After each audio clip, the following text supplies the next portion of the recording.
She Slayers, and welcome to a midweek mini episode.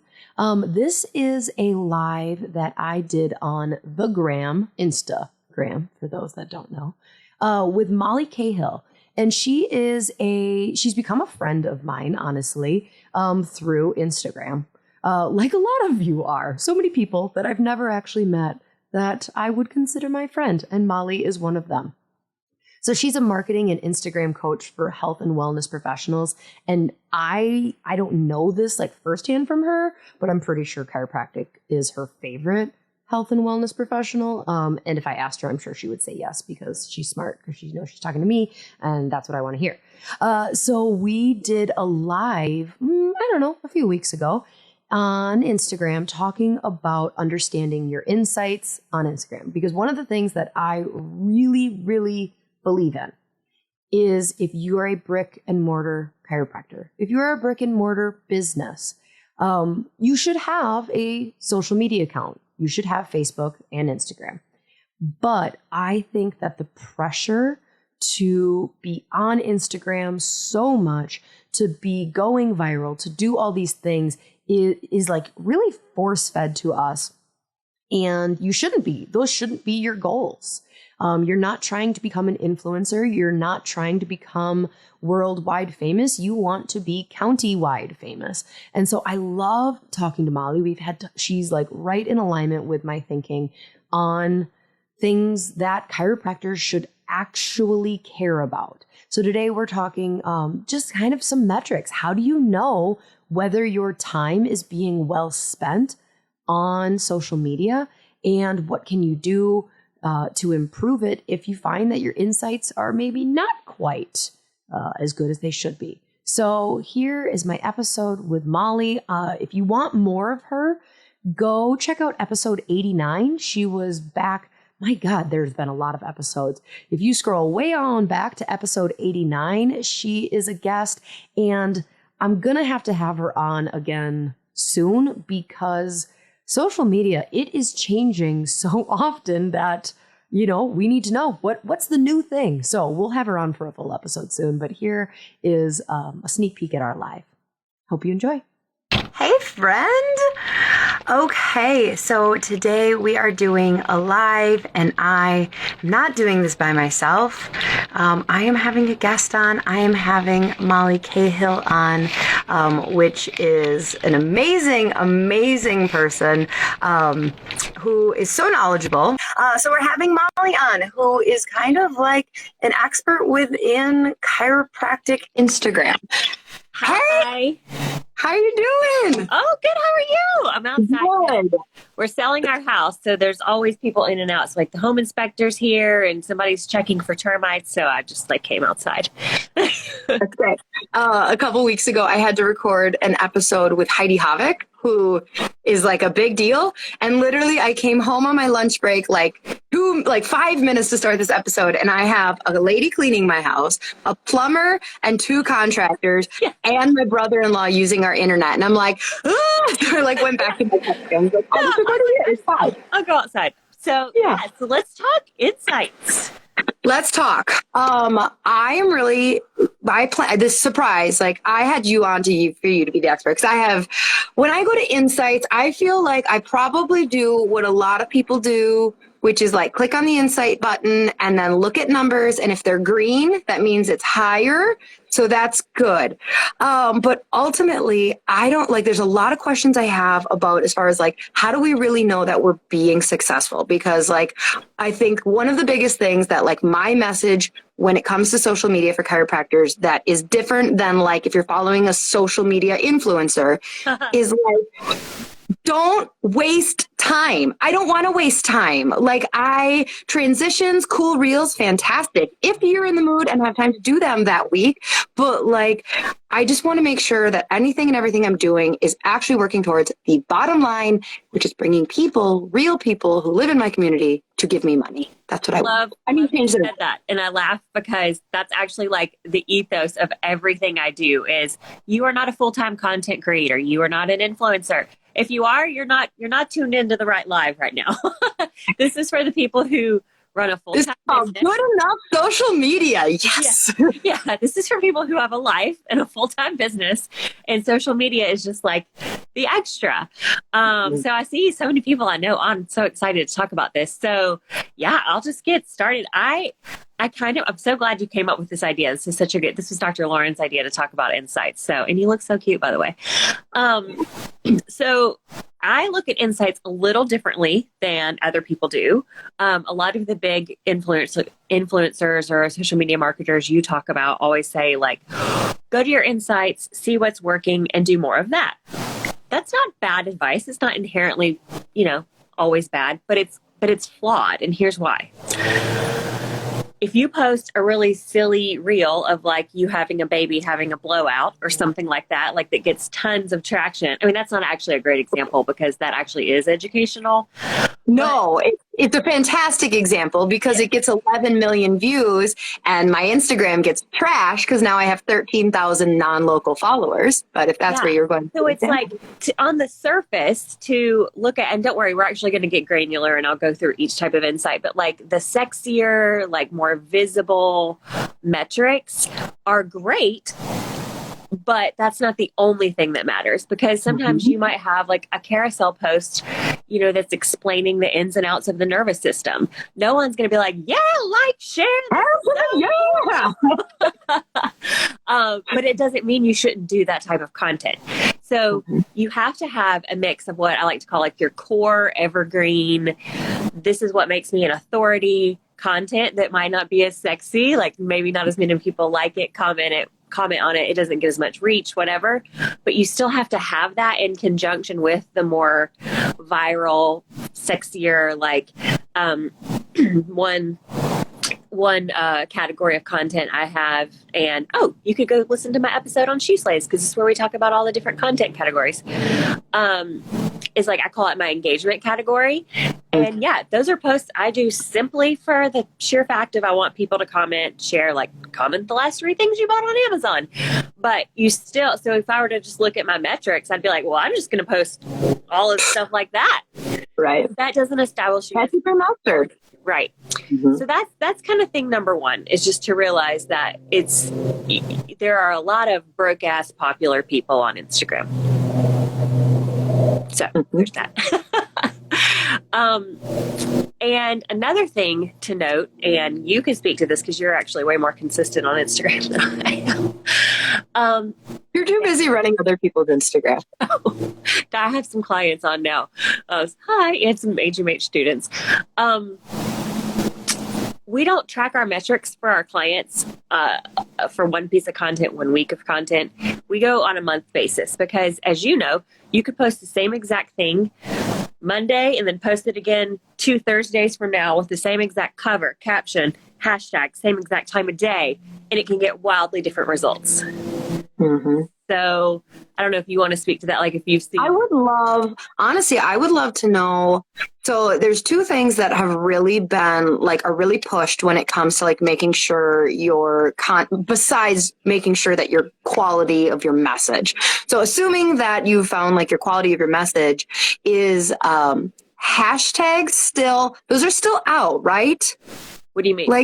Are hashtags the Instagram god, I can't pronounce it. Adam Mosseri. No, he was wrong. Actually, it's so funny because all the people I follow that I trust debunked. I can look at my clients' insights. They're still getting, it might not be as many as it used to be, but hashtags are still. My insights don't call out any hashtags anymore.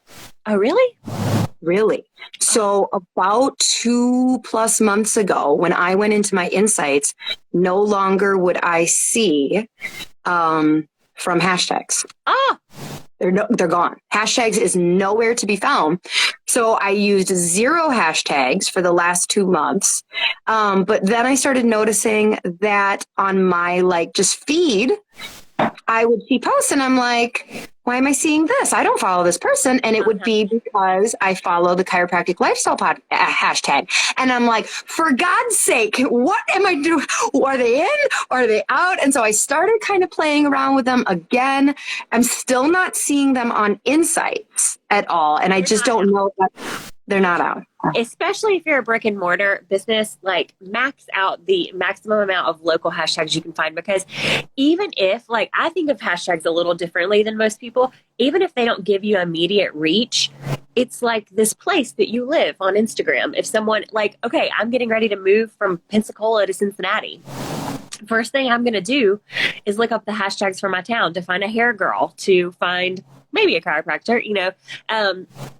And I've had clients say, well, do people really do that? Yeah, they do. That's how I find, especially like hair, like my microblading needs to be touched up. Like I want to go look at people, like I want to go see the eyebrows. Like, so even if you're not getting immediate reach or like gratification from using your hashtags, that's where you live. Like that's your little corner. So hashtags are, yes, hashtags are, yes, still use hashtags. Even if they're not in the insights, they're a yes, keep doing them. I mean, especially too, like I said, if you're brick and mortar, like how easy is that? Like, it's just so easy to, you know, it's like I said, it's your little corner of the internet. So, people like to always like pretend like they found the next like greatest new thing. Like hashtags are in, hashtags are out. I mean, if hashtags were out, they wouldn't give you the ability to use hashtags, A, and B. But they let you use them on stories. That's true. But so it's like, I don't think they know. That's actually a great point. I didn't think about that. But yeah, you should use them. I mean, and they let you use them on Facebook. And you're like, oh, I shouldn't be using them on Facebook. Apparently now on Facebook, you can get reach from hashtags. I don't really know enough about Facebook to. Here's why I returned to using them despite my insights not giving me any information about whether or not they're working for me. One, they started showing up on my feed. So like, I'm like, okay, well, obviously Instagram is using them. If Instagram is showing me people I don't follow because I follow a hashtag that I started following a year ago. The other reason I started using them is because it just kind of makes sense that Instagram would still be using them, because they've really talked about over the last few months how this like SEO that they're going to start doing for like their search, like they are getting obsessed about the search algorithm. And so like that's changed even how I've been writing my posts. So like I don't write a 3-paragraph, 4-paragraph educational post every time I do a post. Sometimes I do. And sometimes I'm like, happy Friday. Yeah. Now, like cute baby alert, right? So what I've done is, even so on those posts where I'm keeping my description really short, because I'm like, it's just a cute picture. I got nothing more to say except like, here you go. Is I will try to use the keywords of like, it's always a happy Friday when you're a pediatric chiropractor. Yeah. So like that's the other reason I started using hashtags. I'm like, well, if they are really, getting to the nitty gritty. So for people who don't know what I'm talking about, Instagram is like saying that they're really focusing on their search function. Instagram and Facebook over a year ago, maybe even 2 years ago, said they want to replace Pinterest and Google. Okay. So like that means that they're training us to go to our explore page to find your hairstylist, to find your eyebrows. And so that means that they're really upping and spending a lot of time, less on their glitchy reels, but they're getting less glitchy, and more on their ability for people to like search. So I'm like, all right, well, I'm making sure I have my keywords in there. So now if you're a brick and mortar though, reminder, your keywords may not be pediatric chiropractor. You can have them in there, but you're like, I love working in Madison, Wisconsin as a chiropractor. Like, get those keywords in there, people. So, but here's what I just did a post on this. So after this, if you want to go check my feed, it's only like 3 posts back. It's about hashtags in the first comment or in the caption. And that's why it's important to now, it used to not matter, but now to put your hashtags in the caption itself and not in the first comment, because, Instagram's keyword function that you're talking about picks up a hashtag the same way it picks up a word. So you can do hashtag Madison, Wisconsin, or just say Madison. And either way, it gets picked up in the keyword search. So you can go see if where you live or what you do is keyworded. All you do is go to the search bar on Instagram, type it in, and if there's a little magnifying glass next to it, then it's keyworded. But you know what's so funny is because I don't just work with, well, a lot of chiropractors do functional medicine. If functional medicine is not keyworded, but like functional movement and functional yoga, like all this other stuff, it's so random. So, when they first came out, like very few things were keyworded and now they are more. But like, if you just go play around with it, let's say you type in green smoothie, the post that'll come up might not say green smoothie in the caption, but they have a hashtag that says green smoothie or the other way around. So so hashtags are totally in. Yeah. Use hashtags. In again, they probably never left, but they're in. Okay. The other main question I have about insights is time of day. How do I figure this out? And then people tell me like, oh, but you need to check when your audience is, because if they wake up at 7 a.m., but they're Pacific time, then you need to do it an hour beforehand and then you need to engage for that hour. What am I doing? What am I doing? I'm probably not the best person to ask for time of day because I'm just like, whatever.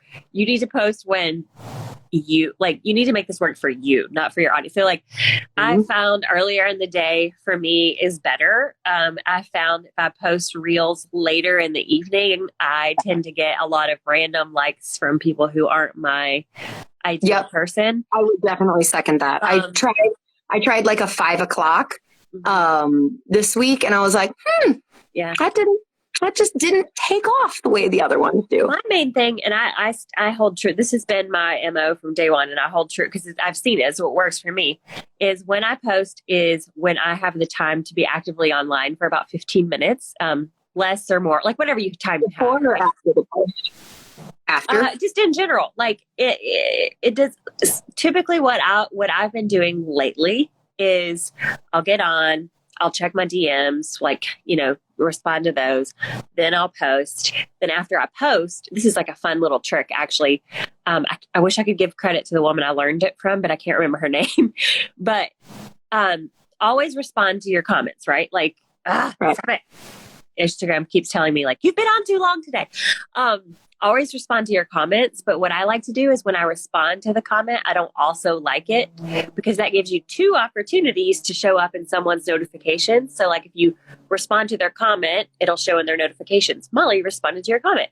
And then when I post, if I haven't responded to any comments, I do. But if I have already responded, then I go like it. So then it's like, Molly liked your comment. So they're like, wait, what is that? Or if you want to go back to like something really old on your feed and respond to comments or like if you didn't, that really also kind of like sparks that interest. And I found that my content gets more reach when I do that. Okay. The content that you're liking on? No, what I've just posted, like, so I've had a couple days where I've just like auto posted in the morning and gotten busy with something else and forgotten about it. And it has not performed as well as if I like manually push it out and spend like, 10 to 15 minutes just, and if I've already commented back, like replied to comments, and if I've already liked all the comments, then I'll just go to, my target people and just start commenting on their stuff. So then which insights are you really focusing on? And like, what's your key advice for chiropractic insights? So let's break down what your insights mean. So when you go to view insights from your profile, you'll see reach, and reach is simply the unique number of people who've seen your post. Impressions is going to be bigger because impressions is like, Dr. Lauryn, if you saw my hashtag post 5 times, you count as impressions 5 times, but for reach, so our moms are all increasing our impressions. What now? All of our mothers who follow our Instagrams are increasing our impressions by watching it. Because if you watch something multiple times or view a static post multiple times, that counts as impressions more. But for reach, I posted a reel a couple months ago where I used like the big bug eye cartoon eyes, and my sister-in-law messaged me like a week later, like, your niece watched that reel on repeat for like an hour, laughing hysterically. And I'm like, thank you. That helps my engagement. I love it. That's so cute. So I look at, there's not one reach, unique, impression, total views. Yeah. total, no matter if it was the same person looking at it 100 times. Does Instagram be affected by impressions? Will Instagram be affected? Like, are you gonna? Okay, let's just cut. I haven't done this, but I'm just thinking, like trying to think. So let's say that you were on your own reel, and it was just playing over and over. Would that increase the impressions? No. I didn't think so. Someone else asked that the other day in the group I'm in, and I'm like, I really don't know. I think it's smart enough to know that it's you. I'd be like, nice try, Susan. Yeah, but anything is a positive signal to the algorithm, whether it's more impressions. If somebody's saving something and then coming back to it, that's going to up your impressions, right? A view used to be, like on a reel, a view used to be considered 3 seconds. I don't know if that's still, I haven't seen, have you seen? I haven't seen that change, yeah. That's why I'm really loving these viral like looping reels, which are just a 5-second video where you just replace, pretend like you were going to do a normal post, but instead of the image or the graphic, replace it with a 5-second video. And then you've got like this cool looping reel. That's not what I thought you meant by looping reel. So hold on. Same. Looping reel. There's two different. Yeah, I know what you mean by looping, where somebody will do like the glass and then it like continue. It looks like you're starting over. Yeah. Yeah. And I'm like, wait a minute. Is this the third time I'm watching this? Yes. Yeah. So same concept. Like it's essentially like a really strong call to action. Be like, every mom should have this thing in their medicine cabinet. And you're like, what is it? And then you're like, the video is playing over and over in the background while people are reading the caption. That's what I mean by looping. I know what you mean. It's the different kind where it's like, you can't tell the beginning from the end. Yeah. The song that never ends. Yeah. You're the right age that you know that callback, right? Yeah. What was that? There was a sheep involved or a lamb. If you're listening right now and you happen to be over the age of 32, Sherry, you know what we're talking. Sherry, Sherry, Lamb Chop. Lamb Chop, sing along. We're going to sing along. Yes, I was like, I could see my brain. You know the movie Lamb Chop. That's what the name of that was. I think so. That's morbid. The video, the movie Inside Out. Like I could just, whenever I'm trying to think of something, I can just feel my brain going like. But okay, I know we're on track. Right. I might be wrong. Let us know in the comments if I'm wrong. It sounds correct. Yeah. So, I like to think of like what insight should you care about? Like to me, it really just depends on your specific call to action. So if your specific call to action is to click the link in my bio to book an appointment, and you don't see a lot of comments, that's fine. Like, one thing I see people doing, and I'm kind of guilty of it too sometimes, is you have like 4 call to actions. You're like, save this, like it, comment, go to the link in my bio. And people are like, which one do I do? So just try to keep one really strong call to action. If it's an educational post, one of our favorite things to do for our clients is in the very first line, we'll Lamb Chop. Sherry Lewis says. It is Lamb Chop. Okay. Sherry Lewis. Was the lamb's name Sherry? Thank you, Dr. Amy. Or is this Margie on? One of you. So I will do on the very first line, we'll do a diagonal arrow, like pointing to where the save button is, like save this post for reference. And then you're not going to see a lot of comments, right? You want to view the insights on that post and say, did it work? Did I get saves?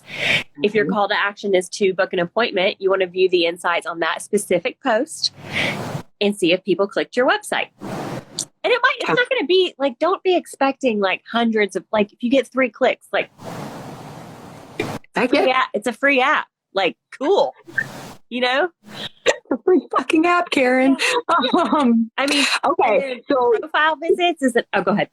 Yeah, no. So like insights for an individual post versus like going to your homepage and looking at insights. Yep. And how you do that is you just scroll your feed, click on a post, and you'll see a little view insights right there on the bottom left corner.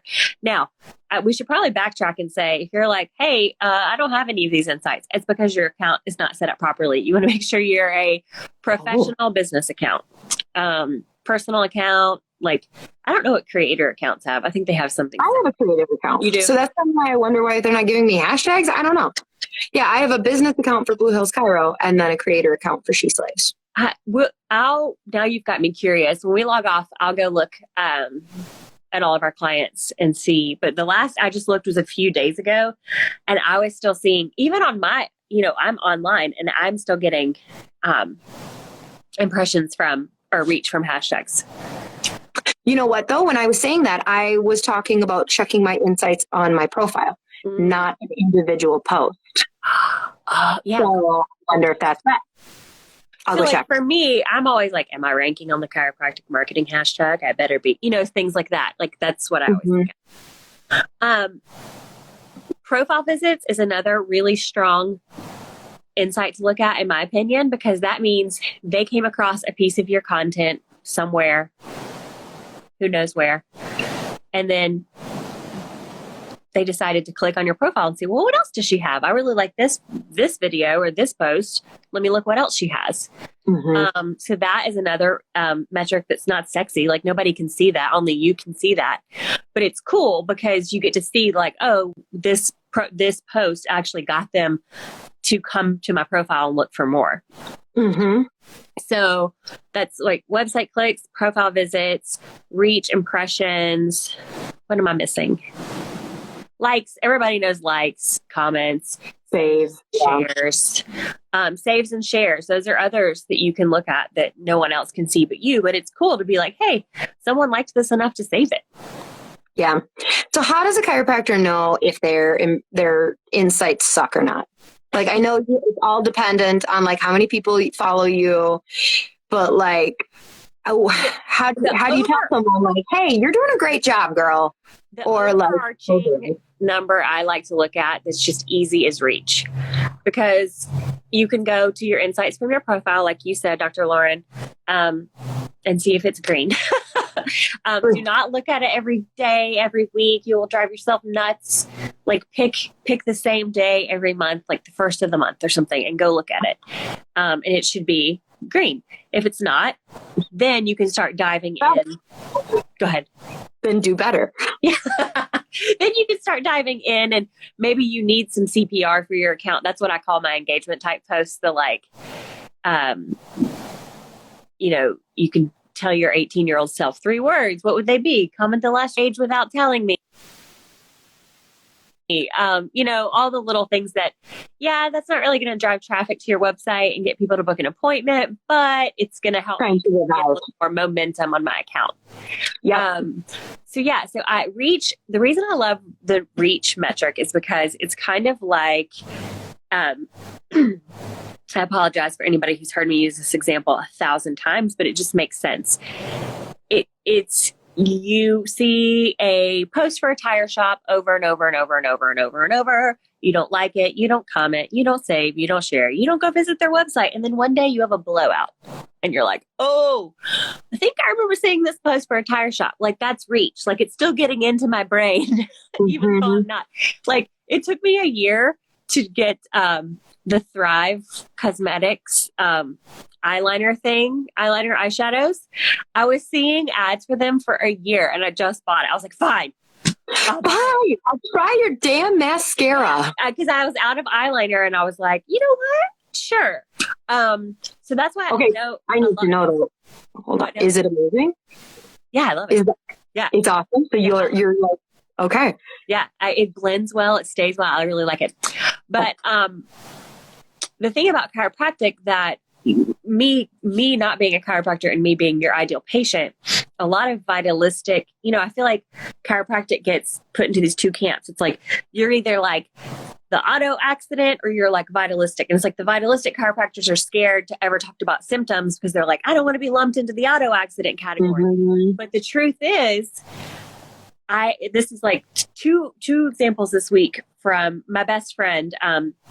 Her daughter's having to have some like reading tutoring and math tutoring. And then like her teacher called last week and was like, she's really having a hard time focusing. And I texted her. I was like, hey, I don't want to meddle, but like, have you ever gotten her adjusted? She was like, oh my gosh, why did I never think about that? Because guess what?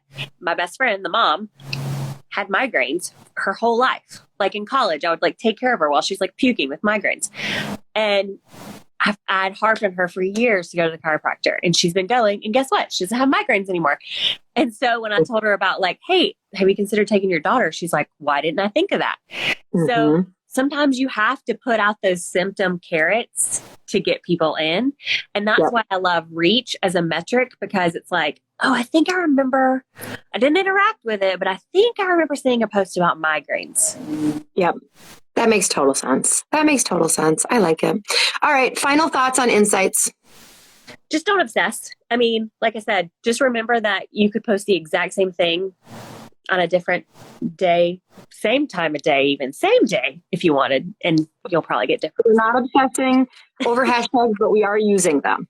Yeah, I do. Yeah. We are not obsessing over time of day, but we're taking note if something does better or worse. Yeah, like I said, I like to think of it of when when I can be on.